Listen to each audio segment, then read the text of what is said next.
All right, good afternoon, everyone. So we've done video 1, we've done video 2, and now we are on number 3, which is monitor and adjust. Our final video in our series of working on coming from addressing the gaps to our focus group to monitor and adjust. All right, so this is our agenda. We're gonna do the meeting norms, introduction, recap of focus group, and as well, we're also going to close out. All right, so let's start with the meeting norms.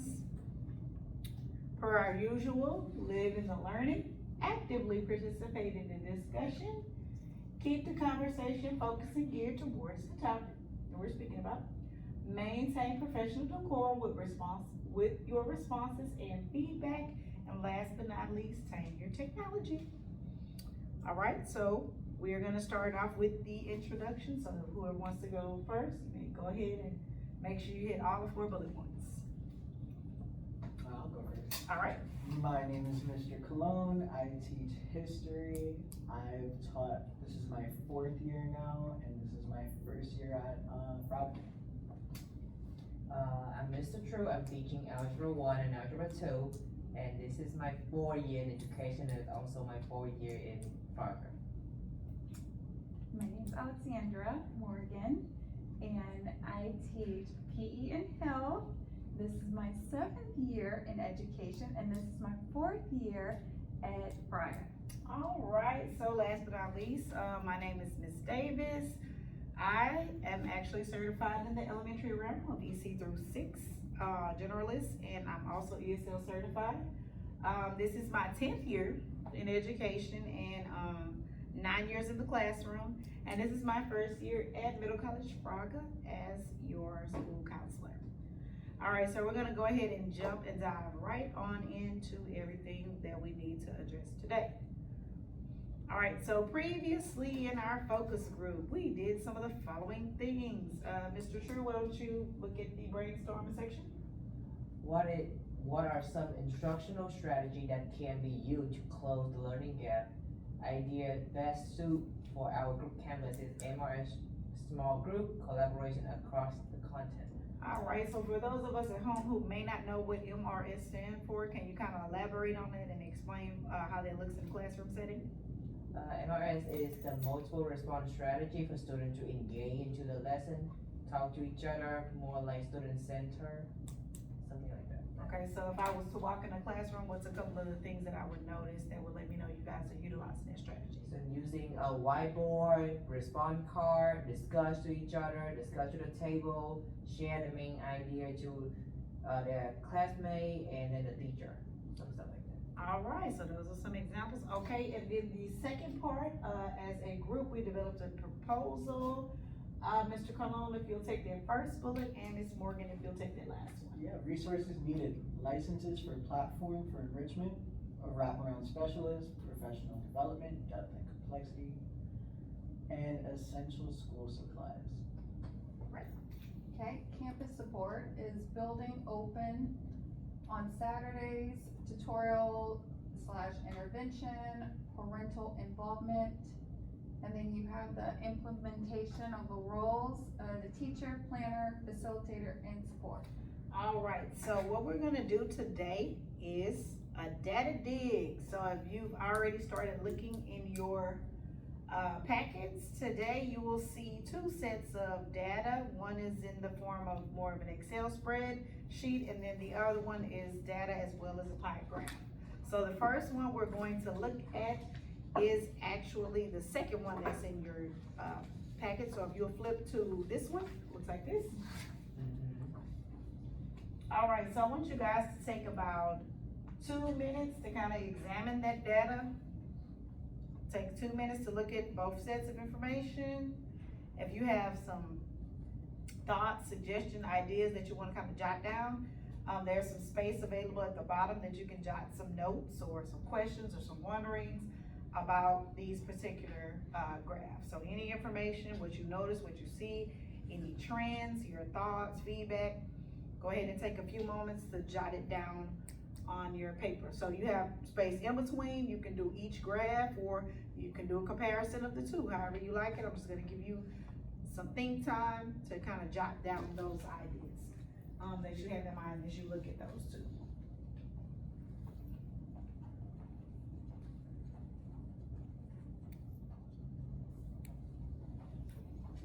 So I'm gonna give you guys about 5 minutes to dissect both of those, charts that are on that page, and then, we will share out, and then we'll also address the second set of, data points that you guys have in your, packet today.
All right, Vista 5, if we need any more time disaggregating the data.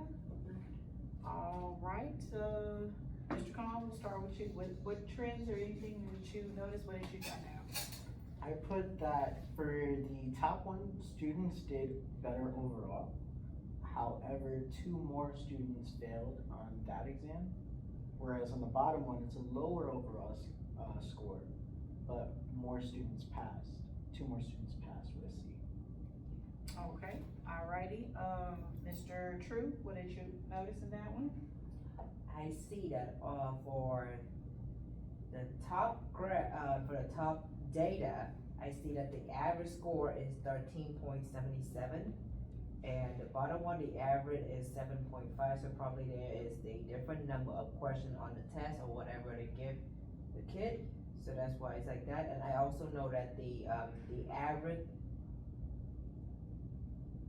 the average of the student received from the test is, among every student is around 50 to 60.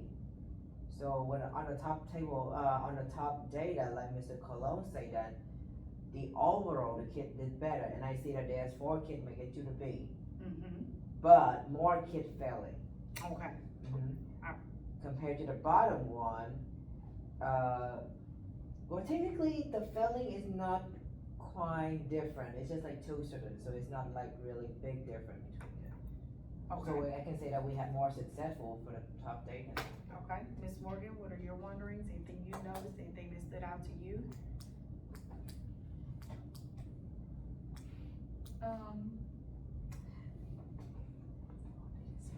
I put, that the majority of the students failed in both tests,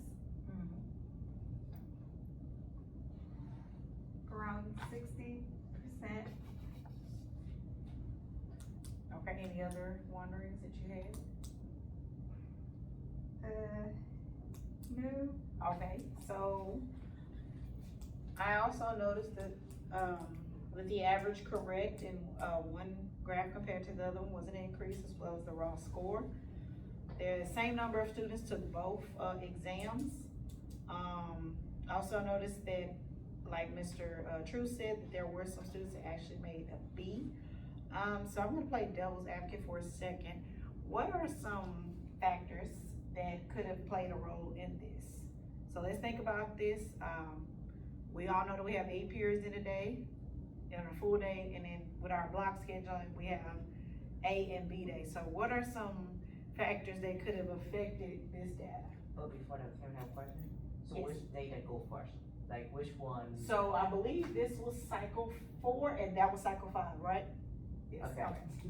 Alright, so the way I pasted them is kind of skewed, but yes, so you see So from, this is cycle the 4 cycle is- 4 Okay. here, and that's So cycle 5. that is the newest. Yes. Alright. Alright, so what do you think are some factors that could have played a role in how the students scored on the exam? For me, I think like the number of questions. Okay, but, okay, let me see. Like they didn't What get if I the take tutorials. You in the morning, and I have this class in the afternoon. Oh, so these are two different classes that. So, well, what I'm getting at is, what about if it's the time of day? So let's say I took this test early in the morning, whereas another student took it at the end of the day. Do you think the time of day may have had an impact on how they scored, or? Possibly, Their and they didn't mindset. get breakfast. Okay, in so the what if morning. I didn't eat and I took the test? Yeah, And I just bombed it, just guessing, clicking anything, trying to get through? So that could also impact it. What's another thing that might impact the scores? So she already said breakfast is early. What else? We see the kids every other day. Okay, so maybe I missed the day of that. What's something else that might play a role in the data? The kid didn't review for the test. Okay, I Didn't didn't. study for the test. Hey, maybe I didn't study for the test. Okay, what's something else? What's something else some of our students do? Sometimes we have to get their attention. they sleep. Alright, so what if I Dozed off. took a nap, dozed off, my time was going, so I just had to hurry up and click. So a Yeah, couple of those things could also play a role in it. I might have been absent, like you said, I might have missed something from that instruction. Alright, yeah. so, okay, with some things to ponder, let's take a look at the second set of data. So you have another, chart in here, so if you turn to, yes, turn back, you will see the pie graph as well as those. So take a look, spend about 3 to 5 minutes examining that data, same things. What do you notice? What are the trends? Is there a difference? Is there an increase, decrease?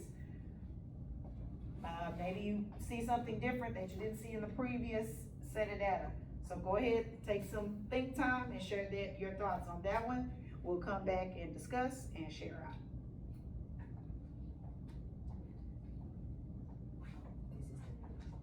This is cycle 4. This is cycle 5.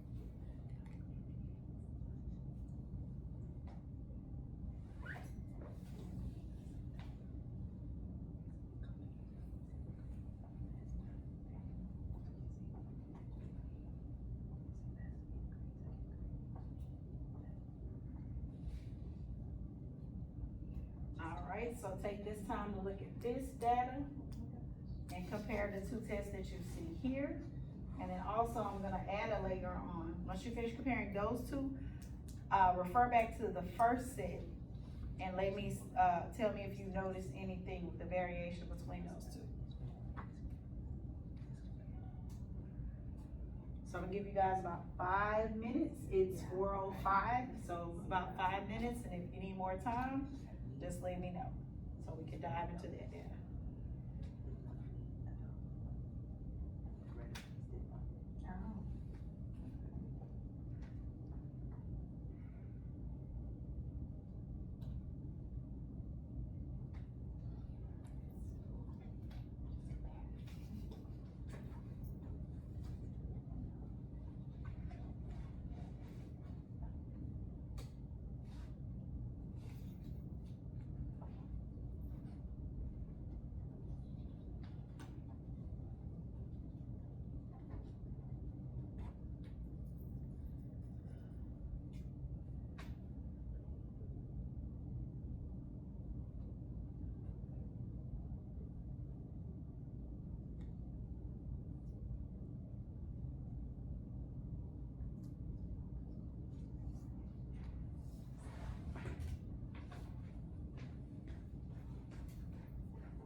Alright, so take some time to look at both of those sets of data, and then also, if you want a challenge, compare this set to the first set of data we just viewed.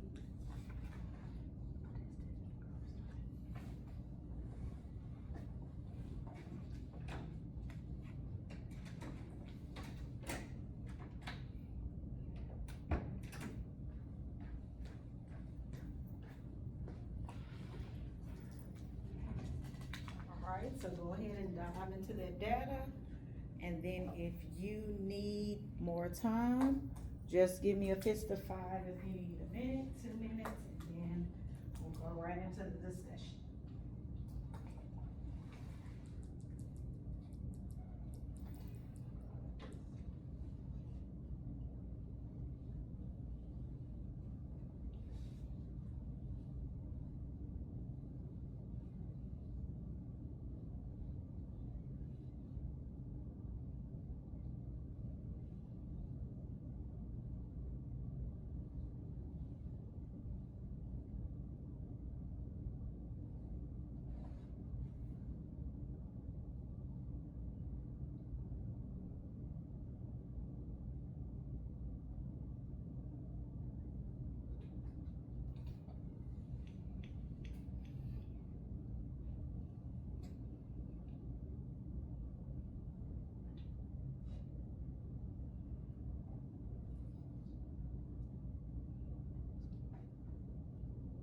Alrighty, when we're ready to share out, you can just give me a little thumbs up and go ahead and discuss. You need some more time? Alright, okay, whoever would like to go first, go ahead and take away with your comparison. I'm gonna do last because this is my data. Alright, Mr. Cologne, Ms. Morgan, either one? Oh, okay, well, be all active to show that data. Okay, take it away, Mr. Cologne. It's the same number of students in both, so that's awesome. The data is actually pretty consistent. There's actually some student growth. You see in the second one, which is cycle 4, you see that 2 students did not meet, and then in cycle 5, which is the top one, everyone is at least approaches. Okay, alrighty, Ms. Morgan, anything you noticed in that one? That's the data? For cycle 5, there wasn't any students that did not meet the mastery. But also, more students met the mastery in cycle 5 than cycle 15. Oh, 4. 4 and 5. Okay. Alright, so what else did you notice? Like, if we think about the first set of data and how it looked, what do we see in this data that we didn't see in the last set of data? What was different about this display compared to the first one? What did you guys notice? This one is meets masters approaches. Okay, that's one. So this one basically has the star performance leveling. What else is different about this one compared to last set? Different group of students. Okay, but what else? Look at the, Bigger spread. It's, the other one's giving, like, a number, like, for their, like, they got A or B or C, it's like. okay, so that one's based. more letter grade? Yeah, letter. Okay, what else are we noticing? I see something on this one that I don't see on the other page.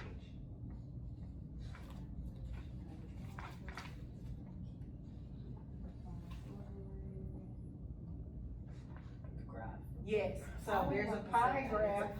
There's a pie graph on this chart, but on the other one, we didn't see that information. And on this one, we have the breakdown of like, if this, hypothetically, if this was star, we know exactly, what range these students would fall in. So I'm gonna echo the sentiments. Yes, we see more meets or masters.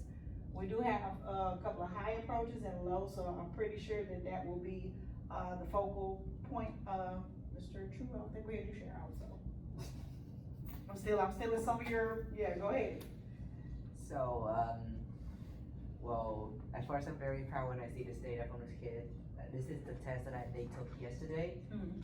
So I have one kid that moved from high did not meet, so he was she was the red. Okay, And for yesterday test, she go to master. okay, alright, definitely. I have one more kid from the meat zone go to master. That is why you see the master get more. All of my master in cycle 4 keep the same for cycle 5, so that is a very good one. That means they have a very strong basic, and I think that they can go there. Meat, I don't mind the meat going down a little bit, because that means that some kid from the meat go move to the master part. Right, and then also that means that somebody was at the high approaches moved to the Yes. meet, so yes, definitely wanna see those kind of traits. One low approaching, they move it to low did not meet, and they already moved to high approaching. I mean, they close to the meet already. Gotcha.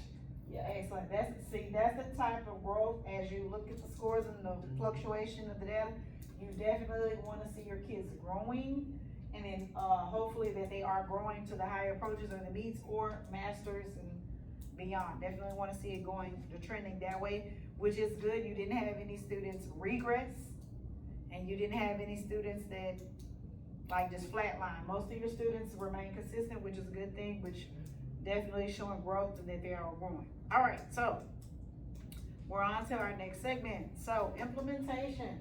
So in our previous video, we talked about some methods and techniques that you implemented in your classroom. And also looking at the 2 sets of data that we shared, you're gonna answer 3 questions. What worked, what did not work, and what adjustments did you make? So you can use the blank page at the back to jot a couple things down. And then we're gonna share out, based on, I can go back to the recap for you all, if you can see that. So based on the recap of the things that we brainstormed and the things that we said, that we would implement or that we would use, what of those, strategies did you use that were able to close those learning gaps in your room, and you were able to see some growth? So these are some of the things that we discussed last time, as we did our proposal for our focus group. And then also, if you have the other information, you can kind of piggyback on that, to see what strategies you used in your classroom, or maybe if you kind of, revamp them a little bit to benefit your students. So out of the strategies that we discussed, what was working for you, what did not work, and what adjustments did you make to tailor the lessons more towards your students? So take some think time, jot those areas down, and we will share out.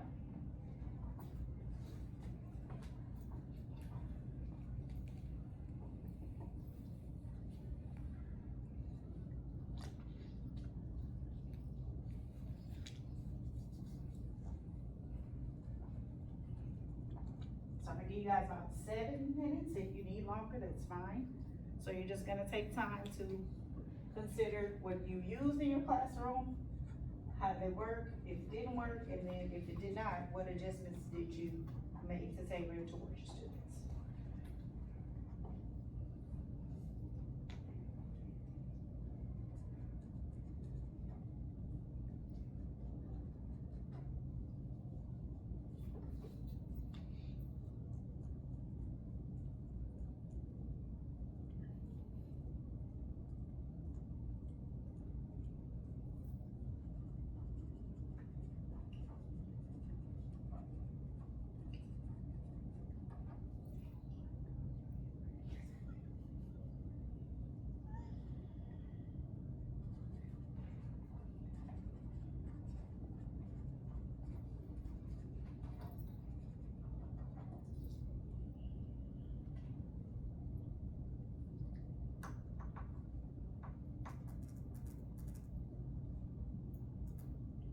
So maybe you tried more than one technique or method.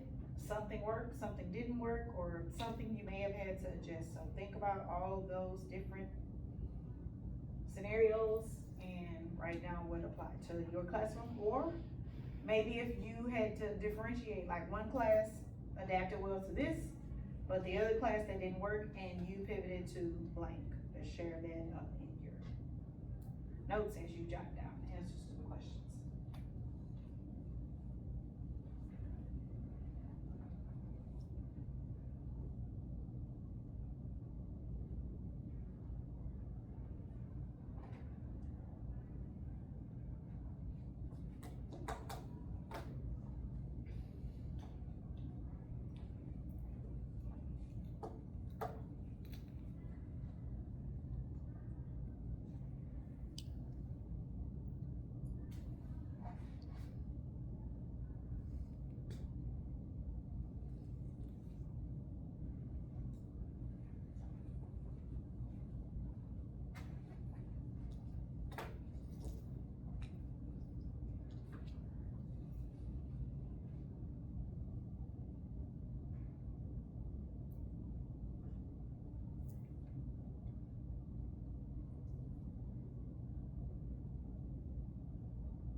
Okay, anybody else need any more time for, all right, so whoever would like to share first, go ahead.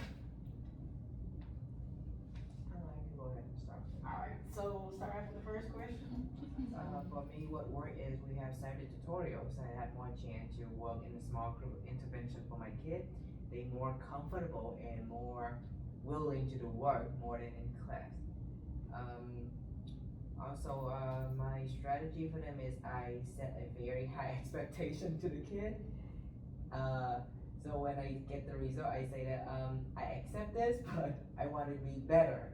So the kid is always know that yeah, they have to do better and better. Also, alternate practice. I only give them practice after they're done with the deal work. I only have to practice for them to repair.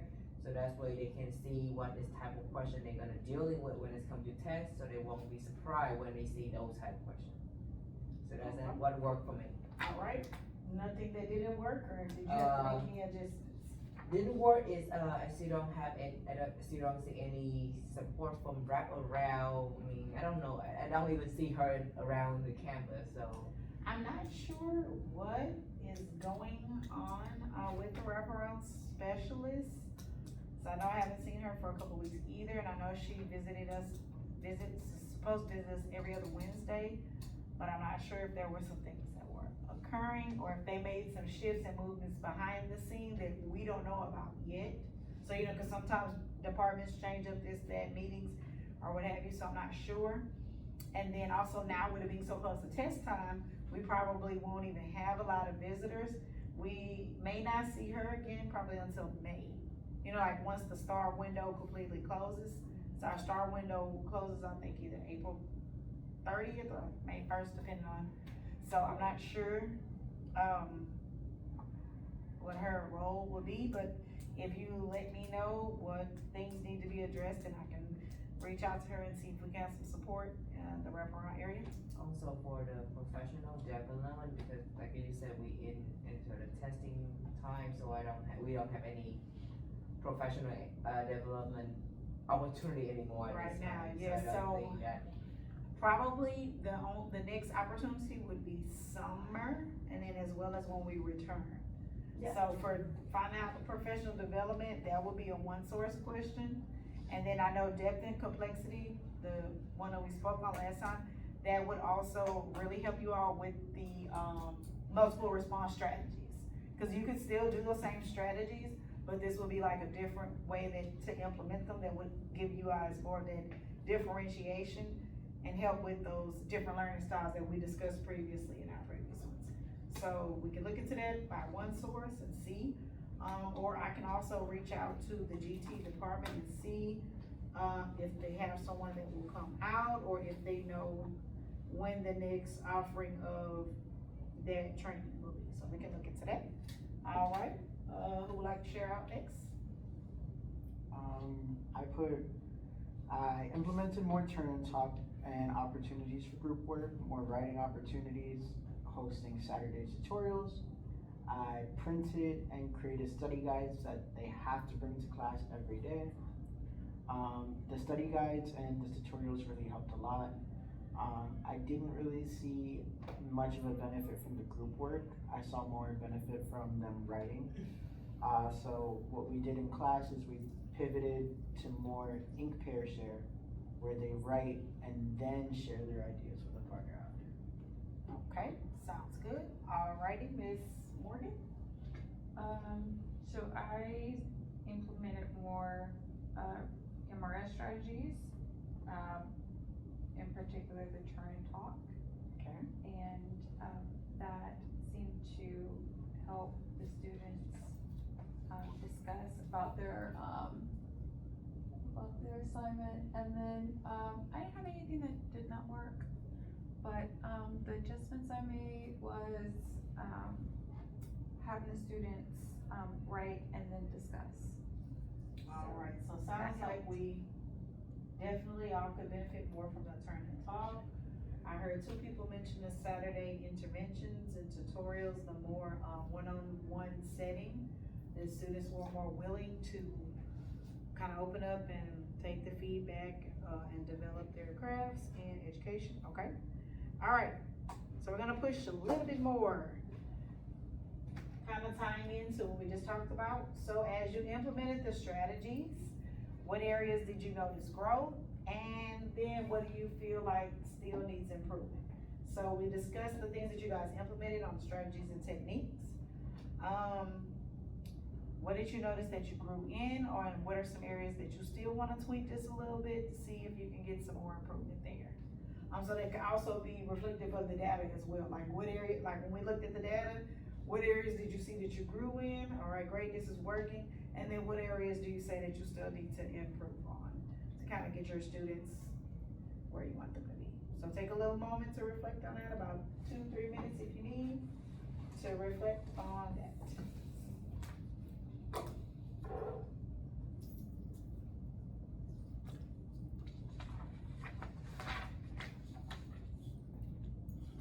And then of course, as always, we're gonna share, pick each other's brains.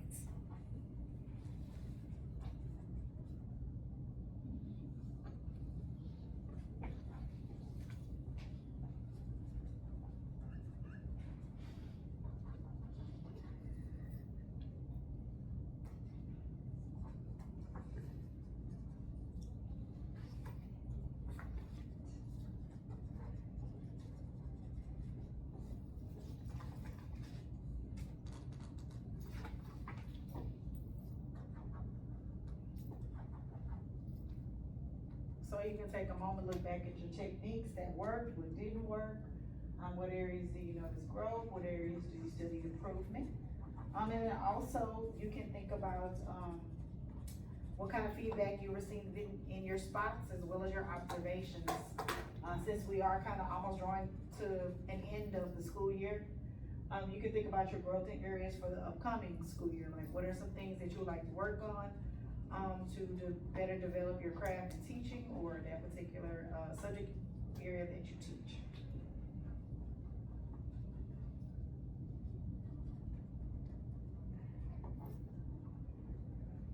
Or what are some strategies that maybe if you saw another teacher use that you'd like to see how you can utilize them in your room and kind of, make some adjustments or some changes or.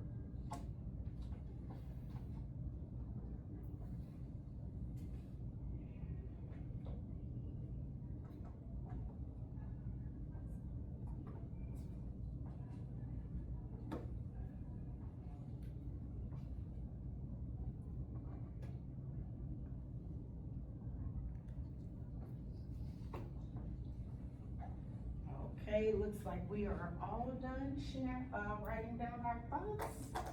Okay, so whoever would like to share out first, go ahead and share the growth and where you still feel like you can improve. All right, anybody wants to go first? I'll go first. All right, take away this one. So for my growth, I would say the students communicating with one another more. Okay. The areas that need improvement, is just giving the students time to talk during the lessons. Okay. Yeah. All right. I noticed growth in student responses and class participation, giving them opportunity to write first, then share. I said students still do need to improve in their writing, and they also would benefit more from some one-on-one time like the Saturday tutorials. Okay. All right, Mr. True. For me, the growth part is, at this time, I think that I'm grow in giving student instruction to apply MIS strategy to the lesson, where students have a chance to read, write, and then discuss. So it's more chance for students to talk, more chance for students to engage in the lesson, and I have more opportunity to implement the real life connection to the lesson. Ooh, I like that, real life connection, definitely. So of course, remember at the end of the day, it is about the students learning. So we do wanna gravitate to us talking less and them talking more. So you give back, but you want them to be doing more of the giving than yourself. So, okay, great, I did hear some awesome areas of growth, turn and talk, more in-pair shares, and definitely getting them to communicate in class. Always, that's good, because we definitely want appraisers to see it when our appraisers walk in, as well as the outside visitors from the IRT team. We want them to see that our students are growing and thriving. We're incorporating the turn-in talks, we're incorporating the short constructive responses, all of those strategies that they're looking for. We are doing those things in our classrooms. All right, I'm gonna pose one more thing. So, I'm so sorry. Next step, so we have talked about all this amazing growth, all these strategies, all these things that we can do. How can we continue this growth to close out this school year, since it is April and STAR testing season is among us? What can we do to close this year out strong? And what can we utilize for the upcoming 25-26 school year?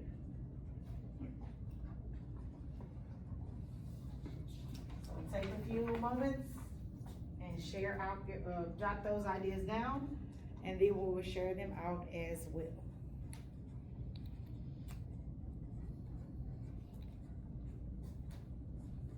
So I'm gonna give you guys 3 minutes to do that, to jot down your thoughts.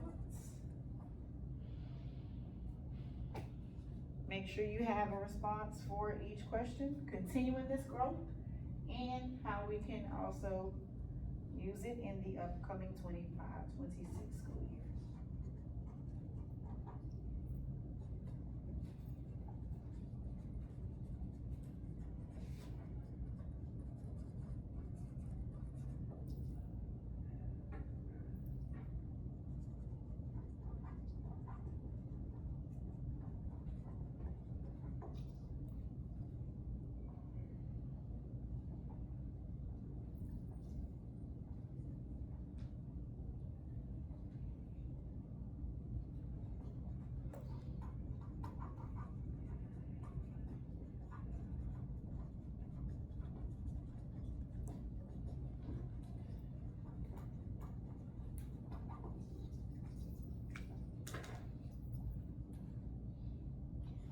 Alright, looks like we need about maybe a minute and a half or so, or 30 seconds to wrap up our final thoughts.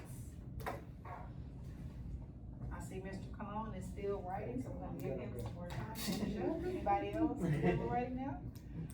Alright, okay, so let's start off with the first question only, then we'll go to the second one. So how can we continue this growth to close out this 2024-2025 school year? First question only. Alright, go ahead. Oh, wait. Alright, go ahead. First question only. I would say continued tutorials or interventions if needed, and also implementing those MRS strategies with every lesson. Alright, Mr. True. For me, I'm continuing to support and engaging the student to the lesson, adjust to meet with what student need, prepare student for the best result for STAR. Alright, and Mr. Cologne. Uh, First question. to keep instruction on pace even after STAR testing, to keep the students like challenged and occupied.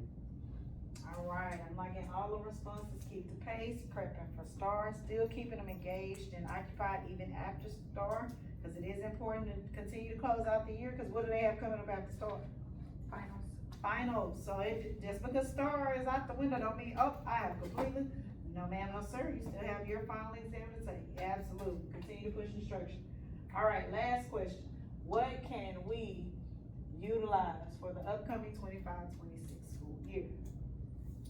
Whoever wants to start off, take it away, and then we'll popcorn out from there.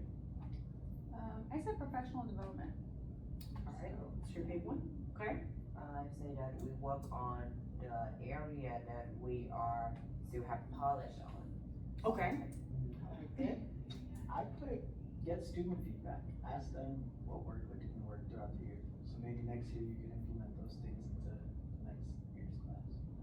Alright, all of those things sound excellent, so I like, Mr. True's response about the polish, because of course, we always wanna make sure we get that great feedback on our observations, so we definitely wanna key in on those areas of polish that we can perfect for the next school year. I do like Mr. Cologne's response as well for the feedback, student feedback. And then Ms. Morgan, what was your response? Oh, professional development, definitely cannot get enough of professional development. I do know that we have some district related ones as well. It would be great if they offered a little bit more of an assortment of PD that will be beneficial in multiple areas, not just solely academics, but all, throughout the well-being of all of our students.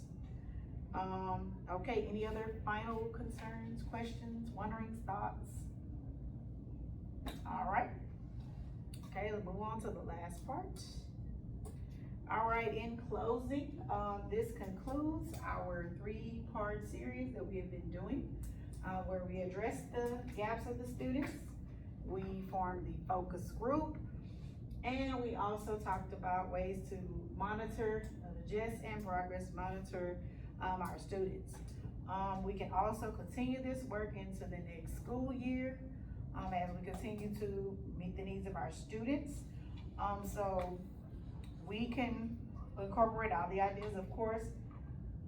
This is April, so definitely by May, maybe we could formulate that survey for the students, get staff feedback as well as some parents, so whether it's a paper copy or digital, get it, look at the data, see what areas we feel like we need to focus on for the next school year, go from there.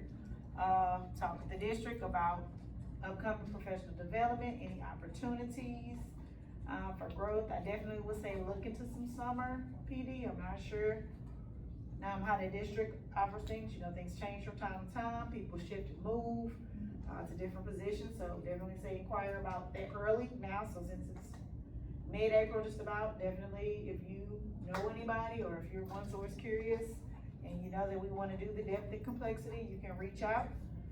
I'll reach out as well to GT because I have heard it mentioned again, and I know that it would be beneficial with us doing the multiple response systems in our classrooms with the whiteboards and the jotting down of responses.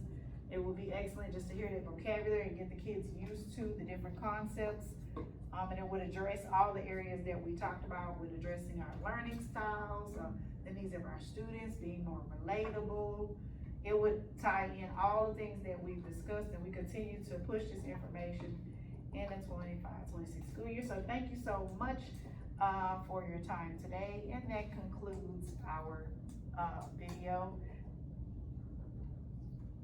Thank you, and enjoy the rest of the school year.